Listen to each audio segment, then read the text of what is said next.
চলে আসবে সন্ধে লাগলেই। চুপ চুপ চুপ চুপ, জমাই আছে জমাই আছে। কই জমাই? কার জমাই? তোমার পেছনে, হে তোমার পেছনে। এ তো ভুদা মনে হচ্ছে পিয়ারা গাছে ঝুলে থাকা বাঁদর। হ্যাঁ ওসব কথা বলো না। লেওড়া, এ তোমার কোন সম্পর্কের জমাই? কেন হে মিনছি চুদা, আমার বড় মেয়ের জমাই ওটা।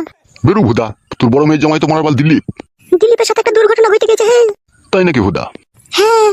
দিয়ে আবার তোর মেয়ে এই বাঁদরটার গলায় ঝুলে পড়েছে নাকি? চুপ করো, বারে বারে ওসব কথা বলো না, শুনতে পাবে। আরে ও ভুদা কপালি ছোড়া, শুনতে পাইলেও বুঝতে পারবে না। ও বয়স কত? বয়স হালকা তো। মা ও মা, চিনির কৌটোটা কোথায় আছে? ওই দেখ মা, ওই একটা হারা রঙের কৌটো আছে, ওই কৌটোটাই আছে, দেখছি নিয়ে। এই শোনো, সন্ধ্যেবেলা যেন চলে যাবো, আমি একাই থাকবো বাড়িতে। ঠিক আছে আমি চলে যাবো, তুমি যাও, বেশি বকো না, যাও এখন। ঠিক আছে লেওড়া, আমি চললাম।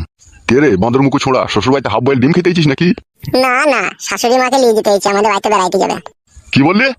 আমার শাশুড়ি মা আমাদের বাড়িতে বেড়াইতে যাবে গো, তাই বললাম।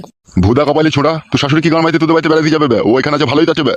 আমার শাশুড়ি আমাদের বাড়িতে বেড়াইতে যাবে, তো তোমার কি গায়ে পাইছে তা? হা গো, এ কি বলছি গো? তুমি চলে গেলে আমার